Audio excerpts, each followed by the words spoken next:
Hello, everyone, and welcome to the World Built Environment Forum webinar series. My name is Arjenio Antaud, the Chief Operating Officer at Colliers in India. Part of my role is also to oversee technology initiatives in real estate, especially those in the construction sector. And in today's webinar, we will be discussing the digitalization in the Indian construction sector, covering the stages right from design to handover. I am honored and humbled to be moderating this esteemed panel of speakers. And as I introduce the speakers, I would like you to also say a couple of words about yourself, starting with Akhil Ganatra, the Managing Director of Clancy Global India. Akhil? Hi, everyone. I'm the Managing Director of Clancy Global, and the initiatives that we are currently taking with regards to digital technologies or twins is how can we make our design development much faster, even faster than 2D, and hence use further applications for it. So that's what I'll be talking about today. Moving on to James Garner, FRICS, Senior Director, the Global Head of Data and Intelligence, Data and Site Analytics, leads cost management. James? Thank you so much. It's a real pleasure to be here. Yeah, my role at Leeds is really about implementing digital technologies within the company, but then I've also got a wider role sitting alongside Andrew on the RICS Construction Professional Group around specifically how the industry and the RICS grapple with this profound change that we're seeing in the use of technology. So it's a real pleasure to be here. Thank you for having me on. Next up, Andrew Knight, Global AI Data and Tech Lead from RICS. Andrew? Thanks. Once again, a pleasure to be on the call. As James said, I wear a number of hats sitting on a professional group, working group at RICS around the effect of AI, data and technology right across the built and natural environment. My day job at RICS is to lead our thought leadership and analytics, looking at every aspect of data and technology as it affects the full property life cycle with all our professionals working worldwide. So really glad to be here and discuss a really important topic here today. Thanks, Andrew. And last but not the least, Nasira Razak, who's the Managing Director and Principal Gensler from Bangalore, India. Nasira? Thank you. Hello, everyone. I'm Nasira Razak.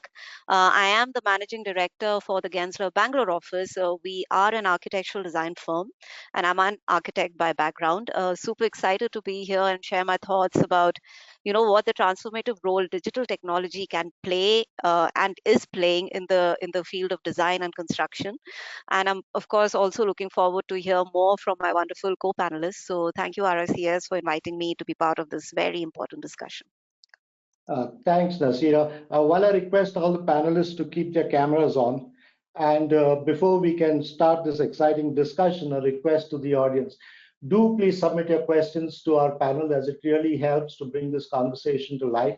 If you are new to these webinars, you should see that you can submit questions at any time using the question box on your screen. We can pick up as many once we finish the session. Any which way, without any further ado, let's begin. Firstly, to set the context, let us explore where India stands in digital adoption in relation to other countries. And therefore, my first question, and that's to you, Akhil. What is the current state of digitalization in the Indian construction sector, and how does it compare with other countries? Akhil? Thanks for that question. And in terms of the context, let me talk about first, Anta. In terms of the construction cost in India today for a residential building is 3,000 rupees a square foot, let's say. That turns to be about 30 Great Britain pounds a square foot, or a £3 a square meter in some sense. And a function of as a function of that, our fees for consulting practices, whether it's an architecture or engineer, is at about 1.5%. So our construction costs are 6 to 7 times, if not more, lower than what the world is doing. And our fees are half of that of what we get. So the way we look at digital technology, I think in India, first, right now is more from an RFP or an RFQ perspective, that if we have a proposal where we have to put a digital twin in together, we'll sort of piece people together or get a consulting practice and then get them to build a digital twin. Now, that is one context. The other context for companies like us is how can digital technology and digital twins bring down the cost of design development, and how can we do things faster and more accurate in that sense. So OpenBIM, since the ISO 19650 has been able to open a Pandora's box, if I may call it. Like you had the oracles of the world, or you had the uh, SAPs of the world, but you still needed to layer a solution over it that would be suitable to a company. OpenBIM at least has given that capability now to a lot of operations in India, I would say, and we are pushing the envelope in terms of how we can do 2D to 3D workflows, because there are already resources that can work well in 2D. Can these 2D through mid-journey AI be translated to 3D calculated system, self-annotated in that sense? So I'd say the place where we are within India is those two things, the balance. At one place, we're doing it because we need to do it, because the RFP says we have to do it, and we'll put together the resources to do it. And in the other end, there are companies like us who are working on how can we actually use this technology to not actually make things slower, but make them faster in that sense. So I think that's sort of covers both ends of what's happening in India. Interesting. Whereas I'm, picking on some of you panelists to answer some questions, but all the others, please feel free to jump in as and when you think that, you can add to it. Andrew, anything that you would like to share on this question? Andrew, you're on mute. Yeah, I thought I was really going to just highlight how incredibly over the last few years, this sort of wave of technology has become available. And I think the challenge now is not that we don't have the technology, but that we make sure that we can manage the change process to really kind of ensure that we take advantage of this, because I think we probably now have potentially enough technology to revolutionize and include, improve the productivity and the performance of the sector. And it's now down, I think, down to a management and leadership issue to make sure we can take advantage of all this. I mean, if we can add to what Andrew was saying, in some sense, like the third bucket, I'd like to call it. Like you've got the first bucket, RFP, second bucket, automation. I'd say the third bucket, a lot. I mean, I've got so many friends who are working for large global companies, and effectively, a lot of them are getting their BIM work done here. So in that sense, from what Andrew is saying, in terms of change management, I think resources here are more adaptable to change, I'd like to say, as a function of that, because if we can get as many people as that for delivering global projects, it's a matter of time we'll get them for India as well. Oh. So James, anything from you? Yeah, I mean, the thing I'd like to add is, we're talking specifically about the Indian construction economy, but really what is happening is the barriers, those global barriers are falling down in front of our eyes. And India are in a great position, as you mentioned, Akhil, to really kind of leverage some of the fantastic skills you've got to elevate yourself into a position where you're going to be a real powerhouse in this industry. So it's an incredibly exciting time. We've got this window, as Andrew said, where the technologies come right down. The challenge, and I know we're going to talk about this more as we go through it, is the culture. How do we start changing the culture so that we can take advantage of the situation? But I think it's incredibly exciting for India because, like you mentioned, Akhil, you do have the skills there to really leverage these tools. And us at Gleeds, we leverage our extensive Indian team to do a lot of the digital work. And we find actually that it works really well with our workflows. So yeah, exciting times, I'd say. Great.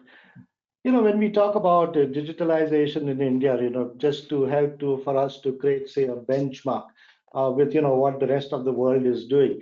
And Andrew is the digital technologies expert at RICS.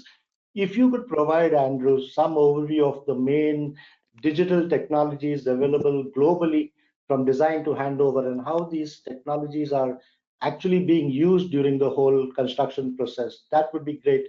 So Andy, the next question, what are the latest global developments and trends in digital technologies in construction?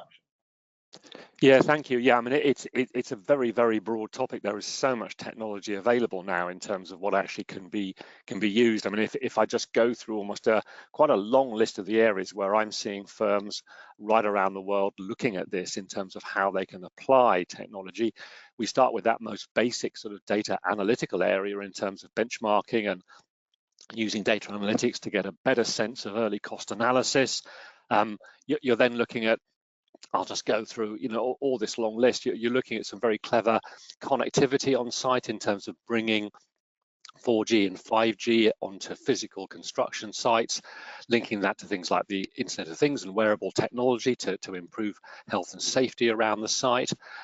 You're also looking at a very important area where we're using technology now to help with this whole life carbon assessment to make sure that we can calculate as we're designing, as we're developing, not only looking ahead at the operational carbon, but also thinking very, very carefully now about the embodied carbon and the issue about the materials that we're using, and indeed the carbon that may be used in terms of the construction process itself.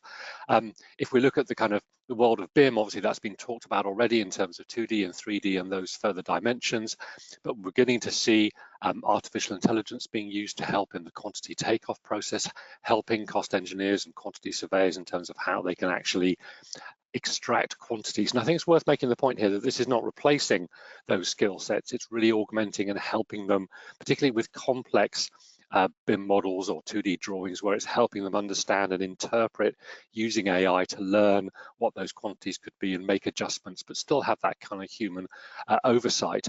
One of the challenges we do see globally is this lack of standardization around data. And once again, I'm seeing examples of firms using AI and other forms of technology to almost help the benchmarking and cost standardization process by translating between different data sets.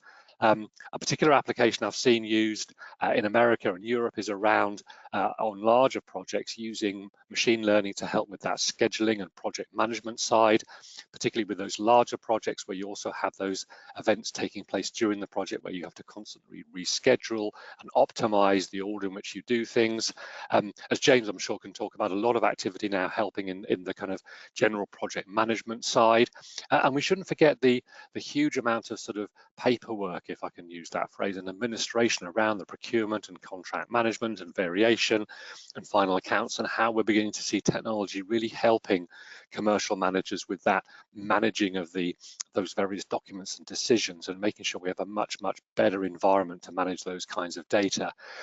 Back to site again, a lot of activity of people using drones and GIS to measure sites, to look at the change in the site as you go through. Some very clever technology where you can have virtual site meetings where you're using that augmented and virtual reality to actually get a sense of what the site is at a particular point in time, have those virtual meetings, walk through the site.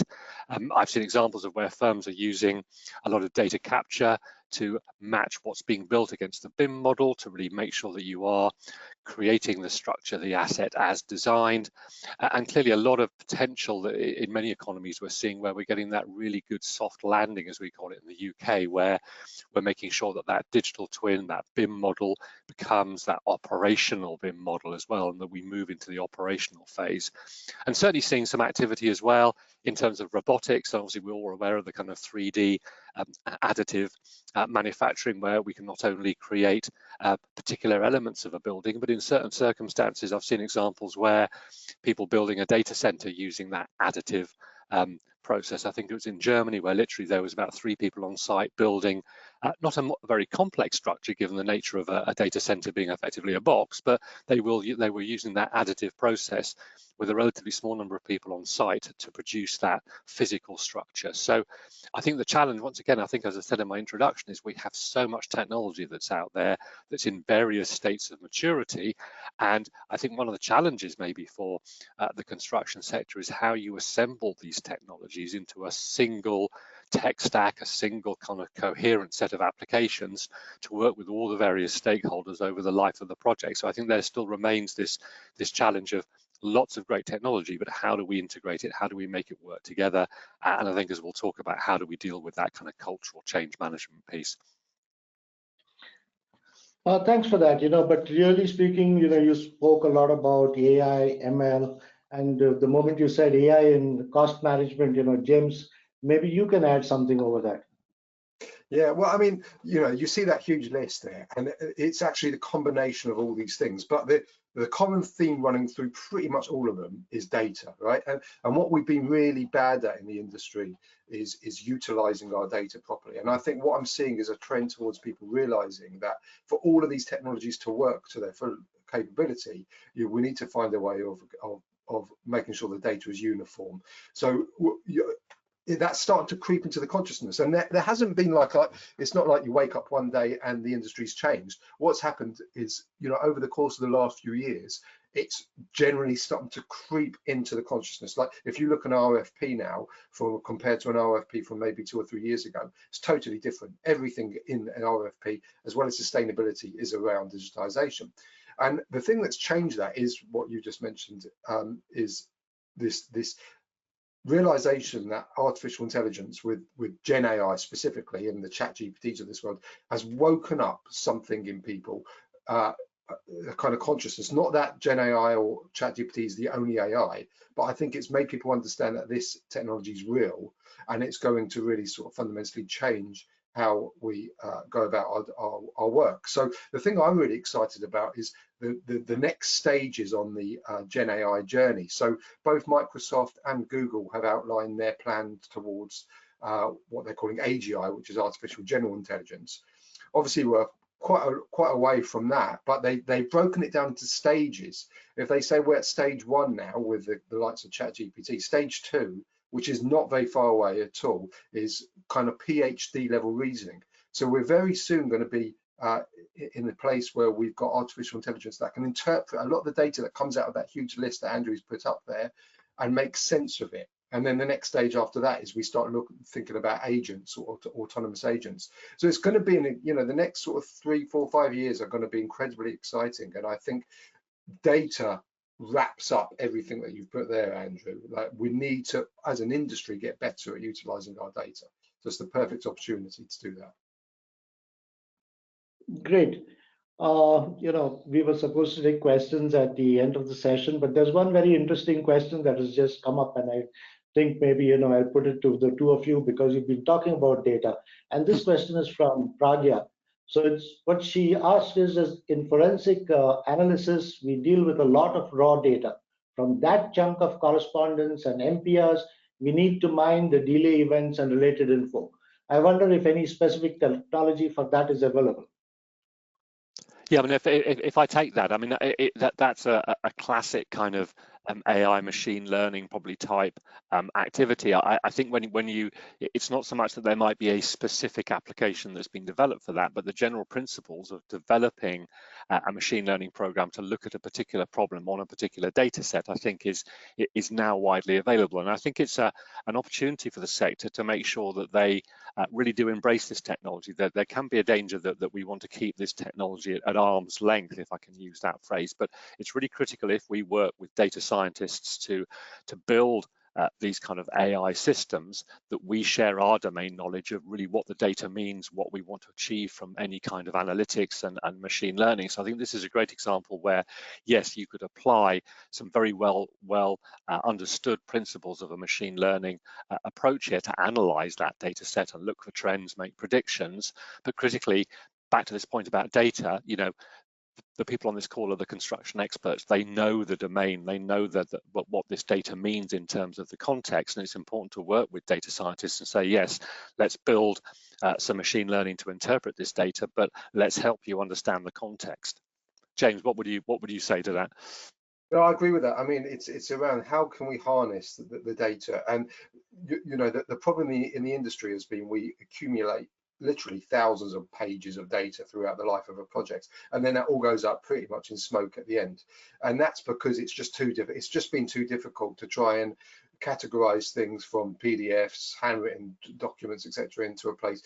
With what we've got with machine learning is the ability to let that do the work for us, to get that data standardized very, very quickly, into a place that we can then utilize it to help with predictions and analysis going forward. And actually, we've developed something ourselves at Gleeds that does exactly that. That can go through any kind of tender return, for instance, doesn't matter what format it's in, whether it's Excel or PDF, and it will extract all out into NRM categories. So that is absolutely achievable.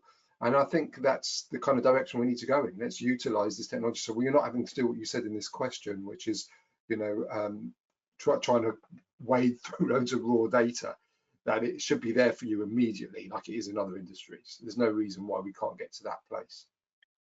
And I think, as James says, you know, machine learning and Gen AI are kind of a solution to some of our data problems, because, as James said, you can now use these tools to turn different kinds of data formats, PDFs, documents, spreadsheets, into a more consistent data set. So the answer to some of our data challenges lies with the power now of AI to help us with that data conversion. Nick, Akhil, you wanted to make a point on this. Just a quick one. Most of the data points that we make are for people that are sitting behind the computer. We rarely talk about the labor who's going to deliver the work there. So either we get into 100% volumetric construction, sorry, or we find things to make it. So just to make a quick point, AR, VR is something we're using very well right now. We get the people, the labor, to practice their assembly in VR. Even our site engineers practice their site visits in VR, make points, and then they have the AR to support them at site. But again, amongst this entire data cloud, we just need to think about the labor as well, on how we're going to make that efficient, as a quick point. Thanks, Akhil. You know, but we've still got a lot to cover under this topic, so let's keep trying moving forward on that. And I'm sure with all this discussion, we've sort of established where we are. But you know, let's explore what is the need for this digitalization. And James, Gleeds recently published the India Biannual Construction Market Report for the first and second quarter of FY 2025. If you could spend a few minutes to review some key highlights from this report and discuss how important is digitalization for the economic growth of the Indian construction sector. More specifically, what is the impact of digitalization on the sector at a macro level, and how it can contribute to the broader economic growth? What are the influencing factors? Is it project efficiency, financial outcomes, competitiveness, sustainability? Over to you, James. Yeah, brilliant. Okay, well, I won't spend too long on this. It's just a very quick summary of our report, because this is about the why. You know, India is in a fantastic place to, like I said before, to leverage this technology. If we could go to the next slide, please, and I'll just quickly go through some of the highlights of the report. So our reports, by the way, you can download from www.gleeds.com. They're all available there. We do the biannual construction market report for India, and these are just kind of the key highlights to show what a good place India is in from our research, in terms of how crucial the construction industry is for India generally, in terms of digital transformation, sustainability. And the takeaway, notwithstanding the amount of uncertainty in the world, you know, there's lots of possibilities with the wars going on and everything, that some of these predictions aren't exactly as panned out. But putting that to one side, the actual economic outlook is very promising. India's economy grew by 7.6% in 2024 and is projected to grow by similar 6.7% in 2025. And what's important about that is manufacturing and construction is 14.3% and 8.8% of the GVA. So a huge proportion of that growth is going to be down to construction, right? And the other good news, the other good kind of metrics, is inflation, which the whole world has been grappling with, including here in the UK, has started to moderate. So cement production, steel production has increased. That indicates that construction activity is increasing, which has been triggered by government infrastructure spending, rising household demand for real estate. So, you know, all the metrics are in the right place. You've obviously had the general election, and there was obviously a slowdown as that came up, same as we've had in the UK. But what I think you've got is this post-election revival, which is different to what we've got in the UK. There seems to be a bit of a slowdown in the UK because a lot of projects are being canned. But in India, it feels like full steam ahead. Now, what we're saying, Gleeds projects 4.5 to 6% construction inflation in 2024, right? So why this is important is because you've got some very promising kind of aspirations about where the economy is going to go, driven by construction. And the only way you're going to do that is by leveraging technology, leveraging AI, leveraging the potential of increasing your efficiency, increasing productivity by utilizing these tools. So without embracing technology, I think it's going to be quite hard to meet some of the demand that India clearly has in the economy. By utilizing the technology and by embracing it, actually you could probably bust those. And more importantly, it really puts India at the forefront, as I was saying before, because if you look at the investment in AI, apart from US, China and UK, I think India are the fourth investment in AI and technology. So you're in an incredibly good place. You've got a very healthy economy. You've got a very healthy construction economy that's forecast to grow. So whereas some other economies, they're kind of teetering and they're a little bit unstable. You know, if you take UK, for instance, we've been sort of bouncing in and out of recession for the last sort of few years. That kind of stops our ability to utilize these tools as much as we like, because there's simply not as many projects as we would like. Whereas the Indian economy has got the projects, you've got the skills, you've got the people, and you've got the technology. So I think I wanted to frame the construction market report against that, to say that, you know, there is a huge opportunity for India. So it'll be interesting to see what happens over the course of next year. Also, what I've done in the right hand side is a QR code. That's just a little QR code that takes you to a subscription service for a newsletter that I produce about everything in tech and AI. So feel free to subscribe to that. It's entirely free.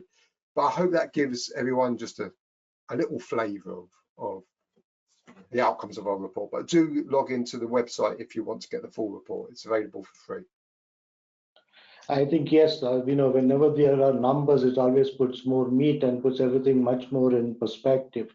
And so, you know, it really creates that, you know, the importance of it, the need that we need the digitalization. But Akhil, I'll come back to you, because at a micro level, what are the specific factors and incentives that encourage individual firms, stakeholders within the construction sector to adopt digital technologies? So what are these primary drivers which are pushing the Indian construction sector towards increased digitalization? Yeah, well, it's kind of what I said. It's, you know, to start with, it's the efficiency. How are you going to service the amount of work that's coming through, and still make the necessary profit? Because one thing that the construction industry has always been bad at is leveraging the profit. We've been a relatively low profit industry compared to other industries. Now, what we've got actually is an opportunity with this technology is to start improving those margins. Now that's important, right? Because then we can start reinvesting, and then it becomes a virtuous circle, and we can start, rather than being a laggard, often sort of trailing behind other industries in terms of digital adoption, we can start rising above. And I think that's important, because we've got some incredibly smart people in this industry, and sometimes we just don't have the working capital or the ability to invest in technology as much as we'd like. So I think in the short term, it's around efficiency. It's around how can we service these projects by utilizing these tools. In the long term, it's around changing the whole trajectory of the industry so that we can become trailblazers rather than following law or medicine or healthcare. Let's be at the front of it. Let's leverage our data. Let's work together and really sort of change the trajectory. It's once in a generation kind of opportunity to change things, I think. Akhil? I completely agree with what James is saying. I mean, to be honest, like for example, we do a plumbing drawing, right? So what is the conventional 2D CAD flow? Today, someone draws a single line, then someone sizes each section, puts it on a hard copy the size, then someone makes 2D lines that represent that size. Now, that in itself is a lot of man-hour cost. We completely agree that technology is there to increase the profit margins, and construction companies need to, or consulting practices at least, need to look at that. Because a lot of what we've been able to achieve is because we've had the capital for it, because we've been able to assign capital for it and run those programs. And a lot of our programs are actually running in places like Bhubaneswar and Imphal.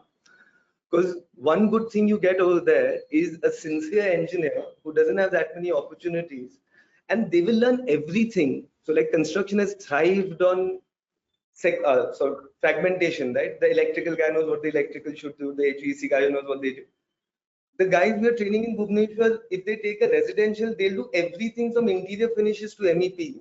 That's what a construction engineer is, you know. So technology is helping us greatly with that.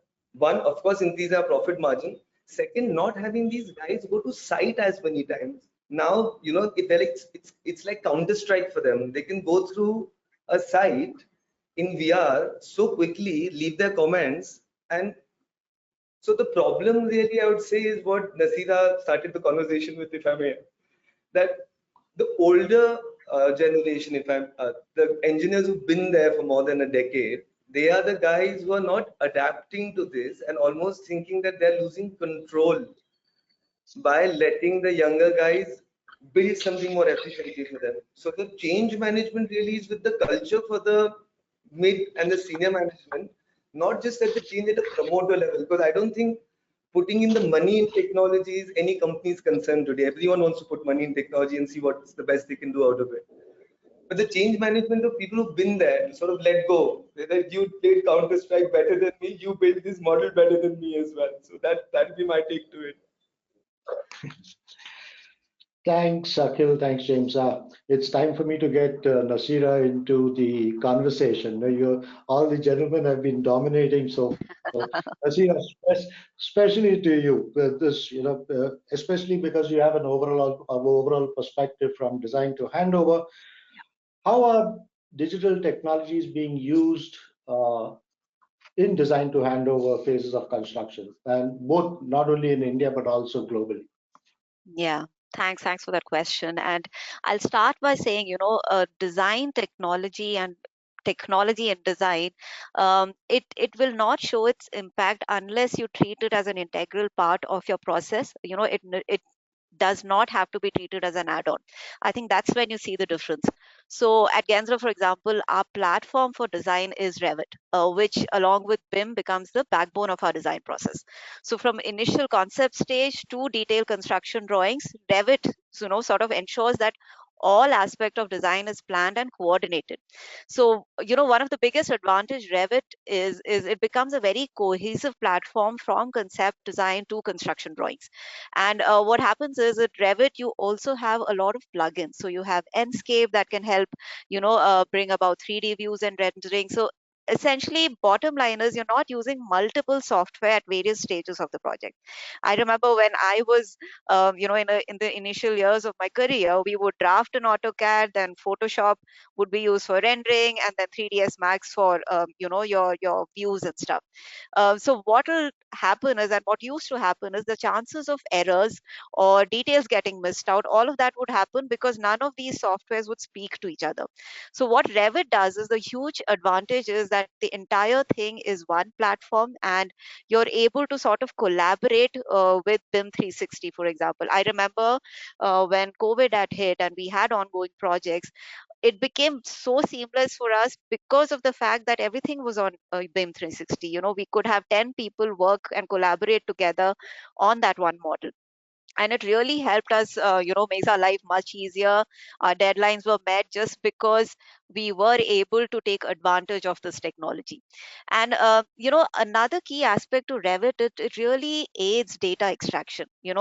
So when we are talking about our construction drawings or our bid drawings, there is quantification that you need, there is schedules that you need to make about your hardware set and whatever it is.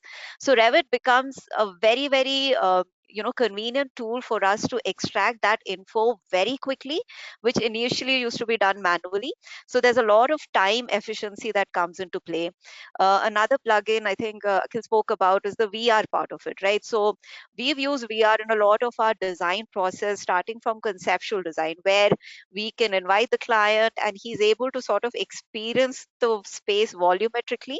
And what that really aids is, because most of our clients, they're not from design background, so for them to understand a plan versus the elevation versus the 3D, it's not something that we can take for granted, right? So what this VR plugin does is, it's able to sort of help them experience the space. And what that helps to us as designers is the fact that they're able to give us approvals and decisions very quickly, because they can, really make very informed decisions about what they want based on the experience of the VR that they had. The third advantage I would think with Revit is the ability of clash detection. And the idea that, and this is in fact one challenge that we are facing, the fact that not all of the engineers in the India market are that Revit savvy at this point. We do struggle in finding consultants who understand Revit or work in Revit. So if the engineers are also using the same platform as Revit, what happens is, since all of us are collaborating on the same platform, things like your clash detection and services, all of that get resolved in paper. You're not waiting to for things to hit at site where you're suddenly seeing, oh, this duct is clashing with this light. All of that is getting resolved on paper before things go to actual construction. So that's a big advantage that we are able to see implementing Revit during design. And what we're also noticing is more and more clients are now, in fact, making BIM or the Revit model as a deliverable, from the design consultant and the GCs. And why that is, I think somebody hit that point while they were talking, was the fact that, how this model can actually then be translated to their operating system itself, your BMS system, where this model then becomes almost like a live plug and play thing where they can extract data and use it for the operation of the building. So I think that those are the key things that we've really seen as a game changer using Revit and BIM as a platform for design.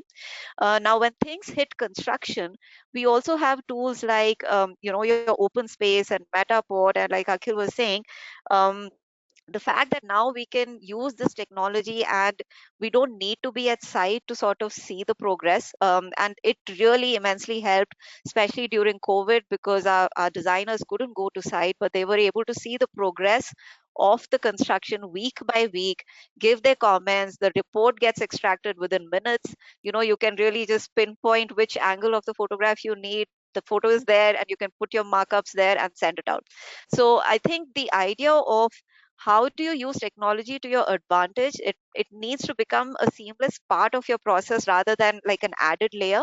And like Akhil was saying, yes, we do see resistance more from the senior designers. It's just about adapting to change and adapting to the way you're working. I'm not going to say and simplify it saying it's an easy thing. Of course, change is always met with resistance, but it's also about making everyone aware of the huge impact and the advantage it gives us in the long run, right? So I think that needs to be spoken about more and more, because it's a no-brainer that technology is something here to stay, and we need to make more and more use of it.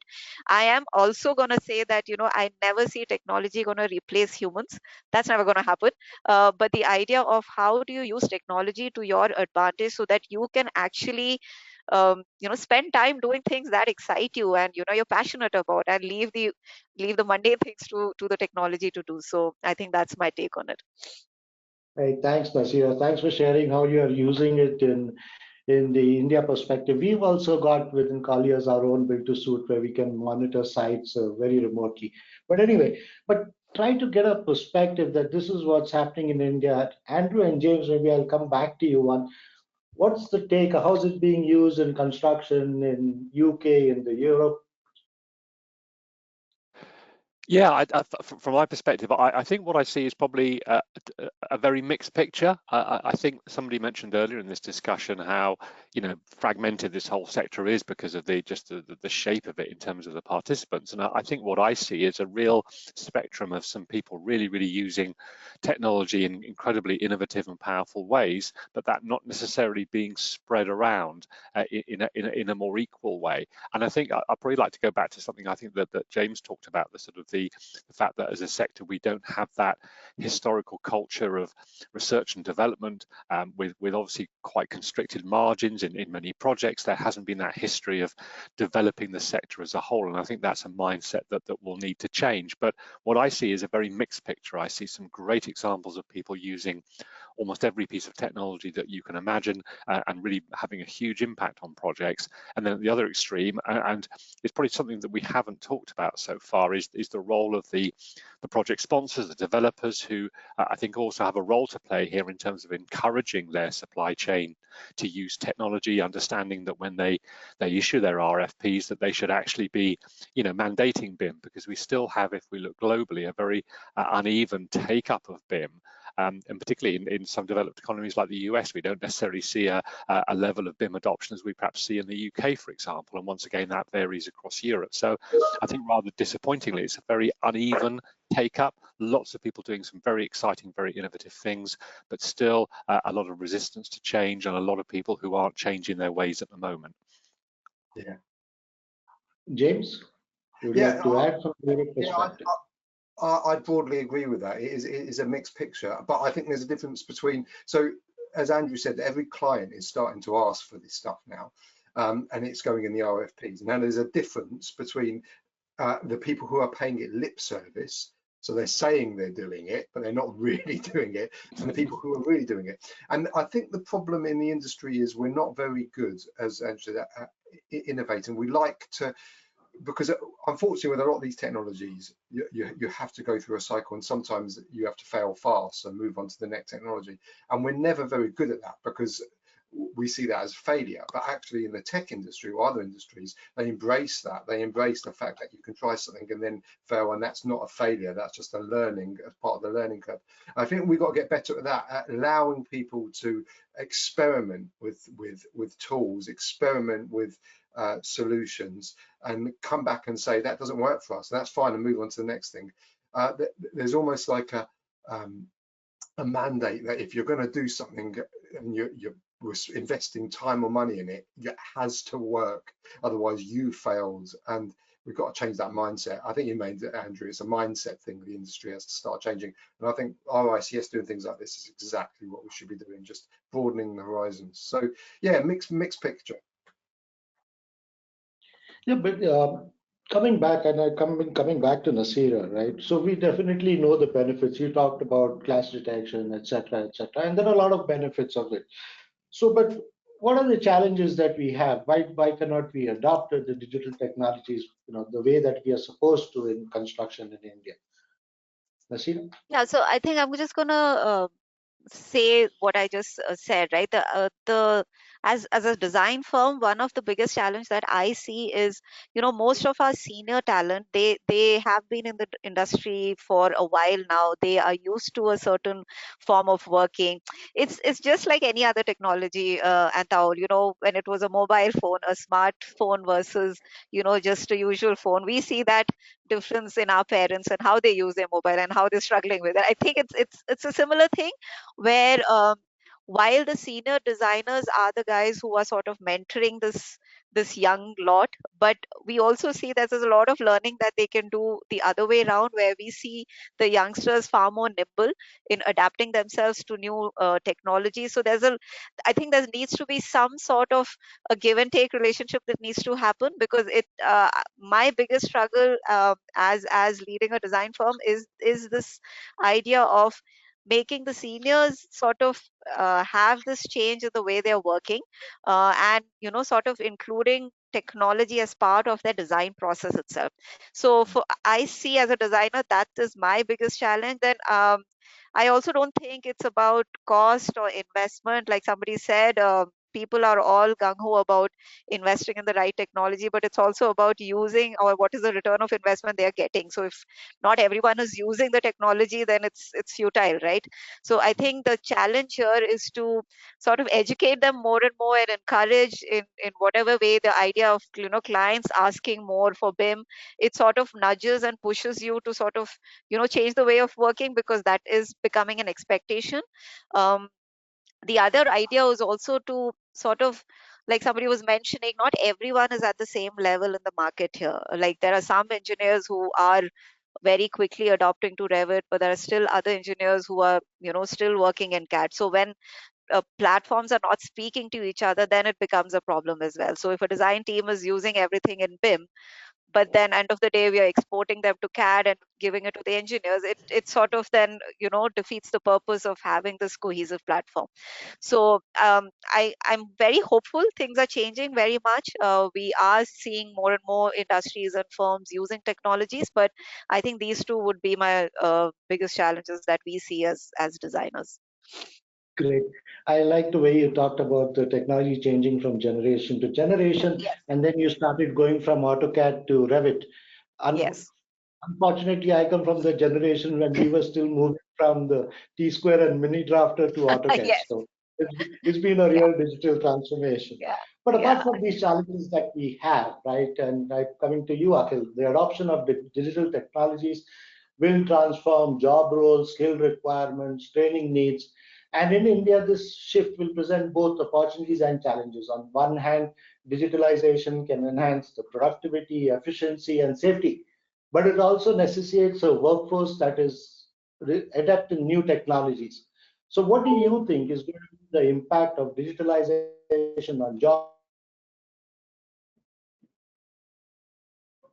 Did we cut off?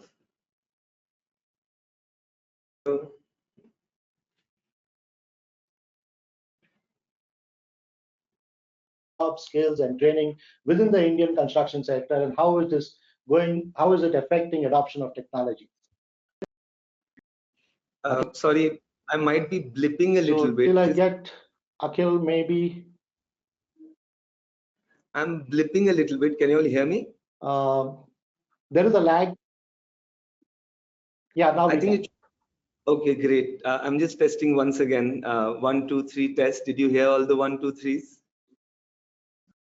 Amazing. We can. So, I mean, in terms of jobs, we've got a huge opportunity, right? Like all of us are acknowledging in this panel that the volume of construction that is expected to come in India is larger than even China now in some case. I mean, they've already built what they had to build. Of course, they're still building a little bit more, but India has to build a lot more than we've already built in that context. So anything with technology, you need a place where you can test it. Where better to test it than India, where you've got a volume of projects. Now comes the question of how do you train? So that it's both places, right? Even though our world before this has been fragmented, does our next generation also need to be fragmented? So what we are doing with Bhubaneswar, Imphal, the engineers that are coming in now are getting trained as building engineers, not mechanical engineers, electrical engineers, or structural engineers in that sense. So one big change that India, like James said, has the opportunity to do is that the next generation that's coming in surely needs to be building engineers and not an individual fragment that they can contribute to. The second place is where the labor is, what I mentioned earlier as well. There is a huge opportunity for developing skilled labor without making a lot of capital investment other than software. So we struggle to make big plumbing labs, we struggle to make big electrical labs, but creating VR, AR environments are something that can quite easily be done. A lot of construction prefabrication is going to be about how components come together, not how the entire volume is going to pre-built and just a crane is going to come in. Of course, like you'll use the toilet pods, you'll use components of it. But again, like everyone said, what is the mix of technology that finally solves the project problem? The biggest thing in construction is every project is bespoke. It's not like a manufacturing thing that you're going to make a component and that component you can repeat it 1,000 times. Now, within that bespoke environment, componentizing is key, and training the next generation. So because we have large volume of projects, we are going to be able to train a large volume of engineers who are going to be building engineers who might help other nations after 5 years, 10 years. We'll be able to train labor as well in much more sophisticated environments. And who knows, between you and me, every country is struggling with that, right? Do we have enough sufficient labor at site to build what we are expected to build in the time that we are supposed to build it in? And can a developed nation provide that labor, or can a developing nation provide that labor? We have to climb that economy ladder as well. So that opportunity is also there. So I'd say it's those two really, build integrated engineers from today, or start 5 years ago, or start 2 years ago. And second, use this technology to train labor to be super sharp so they can go anywhere and produce productive work that the whole world can use. Yeah.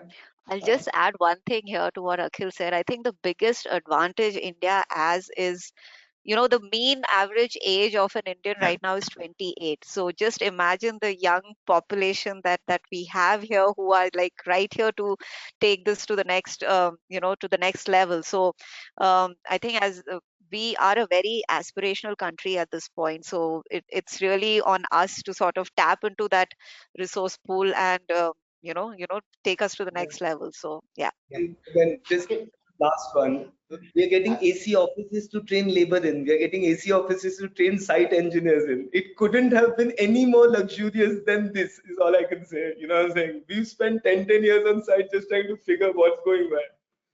Let me jump in because I'm very conscious of the time, and I just want maybe one or two sentences from you all. I'll start with you, Nasira, and all of you can take this question. Is what can we do as or the government, industry?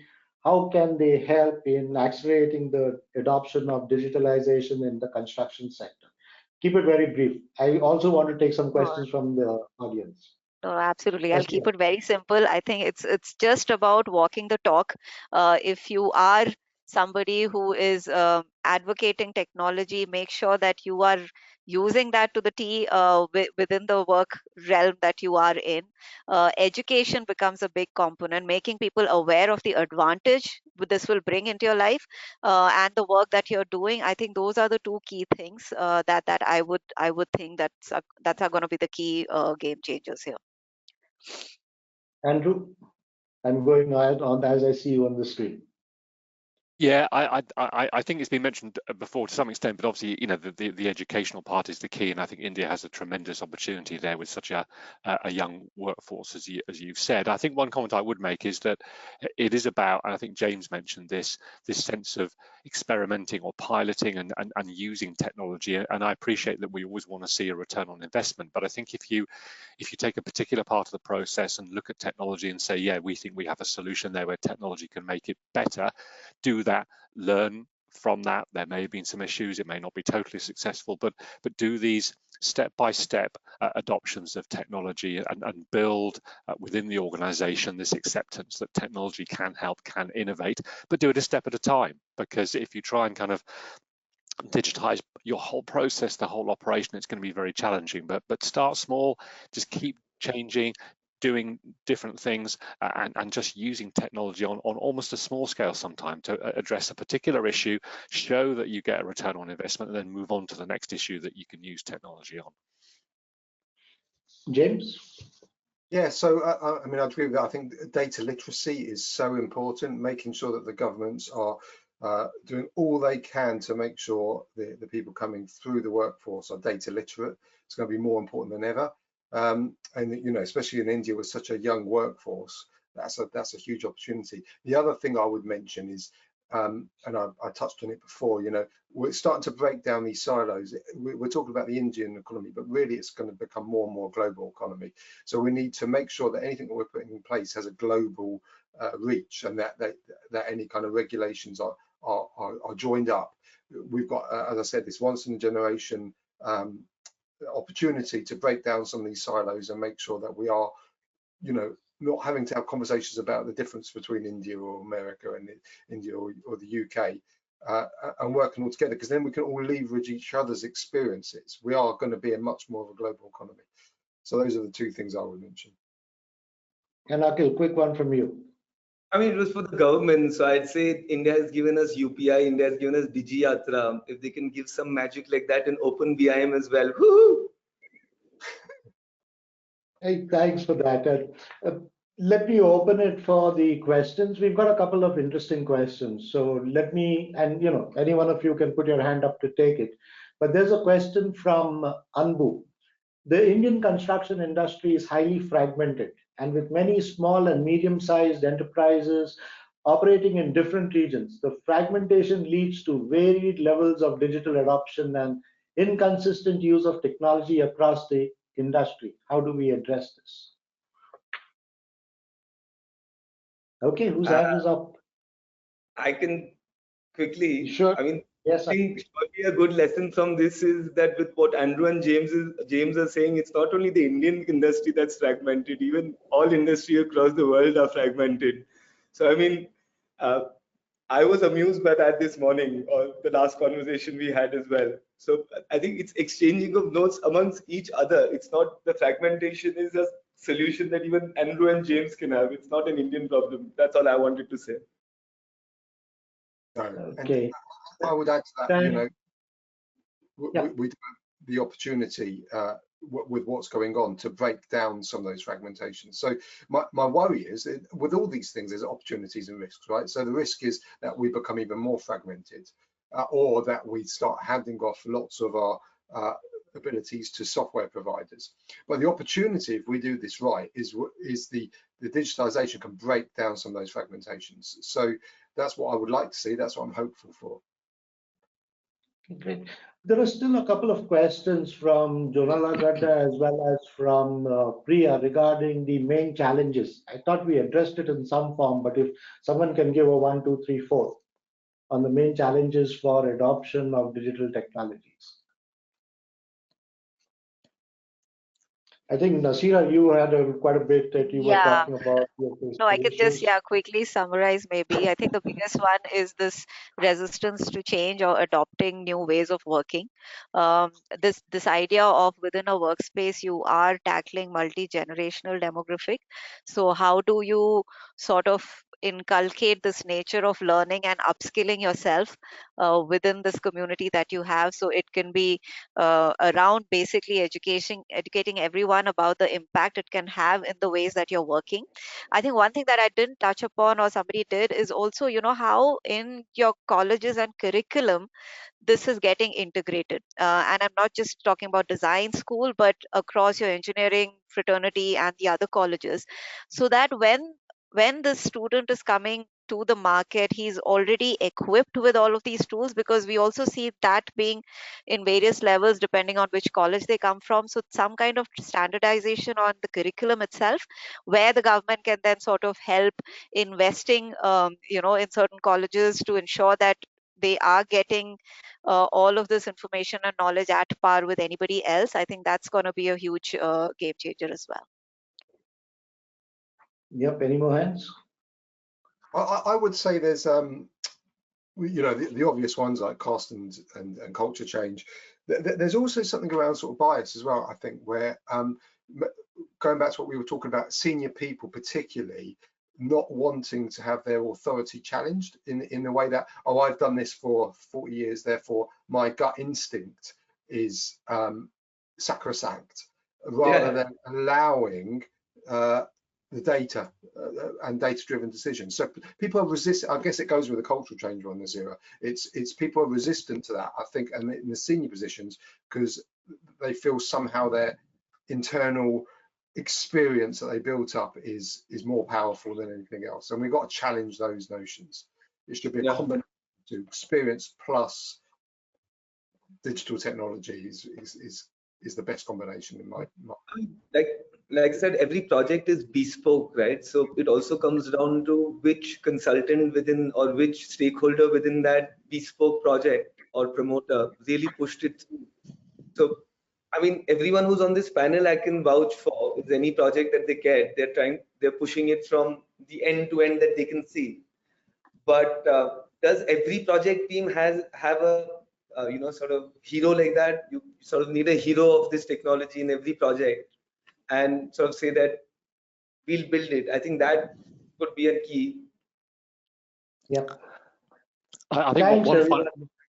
Yep, please. Just one final comment I was going to make is I work with a lot of firms who are producing technology and delivering it to the sector, and I think one thing the sector that could really do that would help matters is not be seen as a kind of passive receiver of these technologies, but own the sense of digitizing the construction sector and drive it in that leadership way. And yes, there'll be plenty of outside vendors they need to work with, but I think there's a danger of being passive and the sector not actually deciding to own this opportunity and this challenge. So it really is just such a big leadership issue, and as James says, it's perhaps a degree of humility from senior leaders in the sector who perhaps have worked on their great experience and great heritage in the sector, understanding that actually they now have to show the leadership and say we can be more data driven. Yes, we're, as people have said, we're always doing bespoke projects. Every project is new, but the principles of how we manage and deliver those effectively are based on the data,